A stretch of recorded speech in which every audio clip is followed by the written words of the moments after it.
Insecurities can really destroy your relationship. Now, we know that they don't come from nowhere, but what we need to do is we need to make sure that you are in control of them so that you don't self-sabotage your chances at love.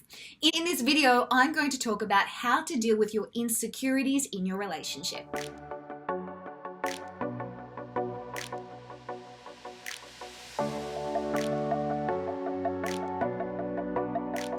Hey everyone, welcome back to my YouTube channel. I'm Renee Slansky. I'm a professional dating and relationship coach, and I help you build the love life that you desire and deserve.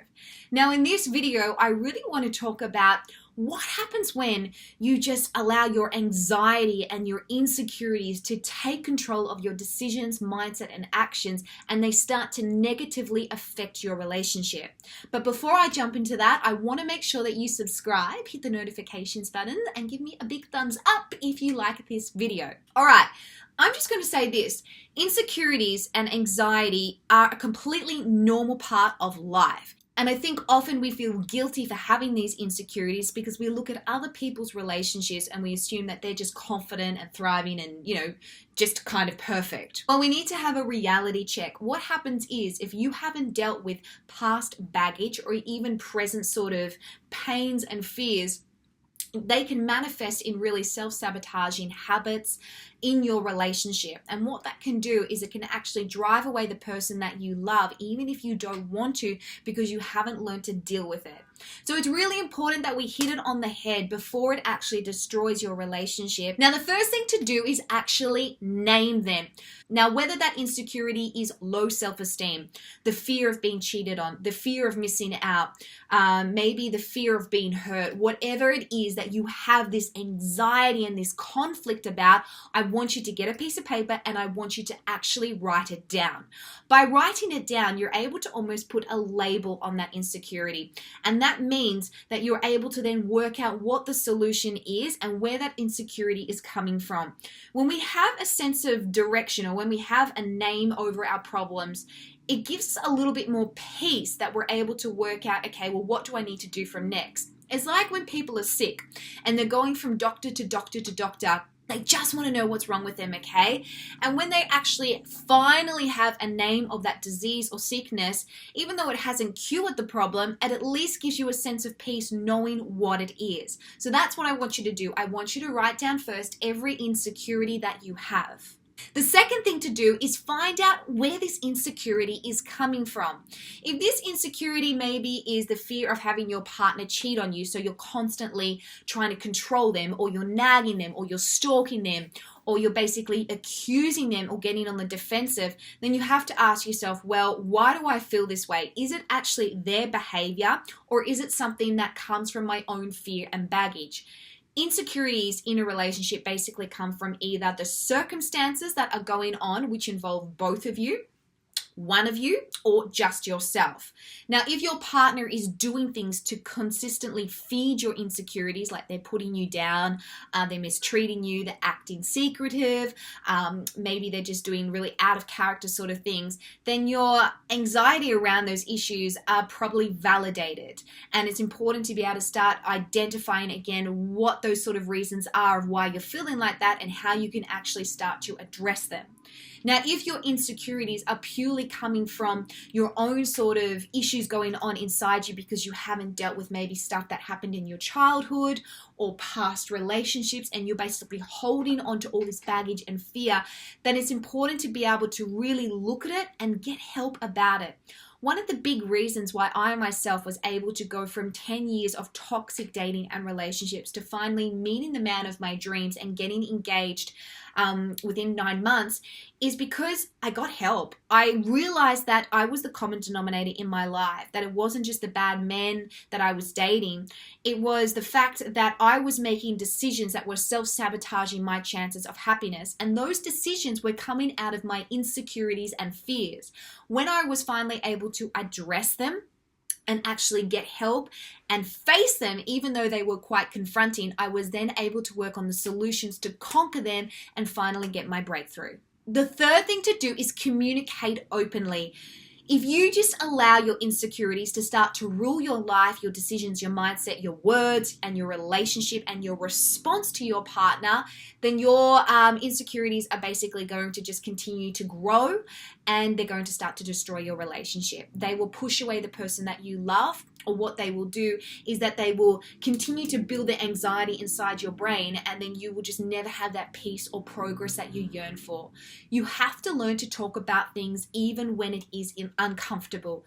Communication is literally the glue of any relationship. Now, this might mean simply sitting down and saying to your partner, I need to talk about how I feel about this and this, or I know that maybe you've noticed that I've been acting this way a little bit. Well, this is why I'm doing this. If it helps to actually talk to a professional first to kind of get clarity on everything so that you're not being irrational, then do that first. Or maybe talk to a trusted friend or an advisor or a coach. This is why we are here, okay? We get what you're going through. Then you want to actually make sure you talk to your partner as well. Don't just go and talk to everyone else.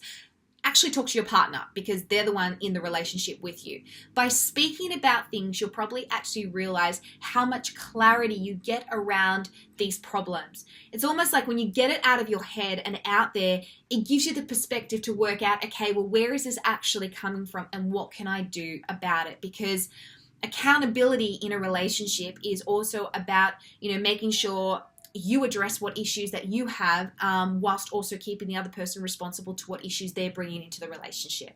Number 4, get help. As I said before, the reason why I personally was able to overcome my insecurities and fear is I got professional help. Now, I actually went and saw a counselor because I wasn't even aware that dating and relationship coaches existed back then, and it was life-changing for me. It gave me the strength and clarity and support that I needed in order to be able to move forward. And if this is something that you want to know more about, then I've put a link in below with how I can actually help you overcome your insecurities in a relationship and actually build the sort of healthy, fulfilling, thriving relationship that you want, whether you're in one right now or whether you're single and you realize that your insecurities need to be dealt with first before you actually start moving forward in love. Now, if you can't afford a dating and relationship coach, do not stress. There is so much free content out there, including what is on my blog and, of course, also the free guides and everything that I give away, which I will put in the link down below. Number 5, find the counteractive action, which is going to be a part of your solution. What I mean by this is a lot of the time we think, well, okay, I've named what my fear is, or I named what my insecurity is. Shouldn't I just be feeling better now? Or shouldn't I just kind of feel like I can get over it? It's not like that. If you've had a consistent fear in your life or a consistent experience that has built an insecurity within you, you don't get rid of it overnight. You can get a revelation about something, but then actually making sure that you do something about it and you do it consistently so your brain starts to rewire itself, that actually takes time. So what you want to do is you want to do an action that is easy and simple that's going to counteract that fear. For example, if you're someone that has really low self-esteem and you have no confidence, and so what you do is whenever your partner gives you a compliment, you actually tell him that you're not beautiful and you put yourself down, which is self-sabotaging, okay? You want to start building yourself up and you want to start affirming yourself. So that might be some daily affirmations. That might be something where you look yourself in the mirror and you literally speak over yourself words of life and beauty, whether you believe it or not. Another counteractive action to whatever your insecurity might be. Now, another counteractive sort of action is if you have the fear of your partner hiding something from you or cheating on you, because that's happened to you in the past, then what you want to do is you want to make sure that you have really strong communication every single day and that you're building trust and transparency. And trust and transparency isn't necessarily about feeling that you have to have access to everything that they have access to, but instead it's actually about affirming them that you trust them verbally and then following through with actions on that, like not picking up their phone and always checking it. Or maybe focusing on the good stuff that they're always doing with you and being present in that moment instead of having this fear or worrying about something in the future that hasn't even happened. And lastly, number 6, what you want to do is you want to focus on your strengths. I find that this is just a really simple way to start to reframe your mind and just turn everything around. If you're constantly focusing on your faults, your weaknesses, or your fears, whatever you feed, that is what is going to grow. So if you're able to start making even a list of all the wonderful qualities about you, all your strengths, all the things that you are secure about, whether it's in yourself, the person you're with, and your relationship, then make that list and put it somewhere you can see it, okay? Put it on the wall, put it on the back of the door, so that you can constantly have a visual reminder to remind your brain of all the great things that are going on in your life. You want to start making decisions out of a mindset of strength rather than a mindset of fear. All right, guys, that is my advice for you if you have some insecurities in your relationship. Remember, a lot of the time we build things up to be more so than what they are, purely because of our fears of what's going to happen to the future based off what has happened in the past. Don't ignore your insecurities and don't ignore your anxieties. They are there for a reason. And don't ignore your intuition as well. Sometimes they're there to actually warn you, but we want to make sure that you're having a rational mindset about it so that you don't blow it up to be something that it actually isn't, and that you don't ruin your relationship or your chances at love. Well, I'm Renee Slansky. Hope that you enjoyed this video. If there is a particular video or subject that you want me to actually talk about, then put it in the comments down below. I always read all the comments. Don't forget to get some of my free resource, and of course click the link that I put in the bio if you want to know more about how I work with people as a dating coach in order to make you confident, full of self-love, full of self-esteem, and building the sort of relationship that you really can thrive in. Don't forget to subscribe as well to my YouTube channel, and I will see you next time. Bye for now.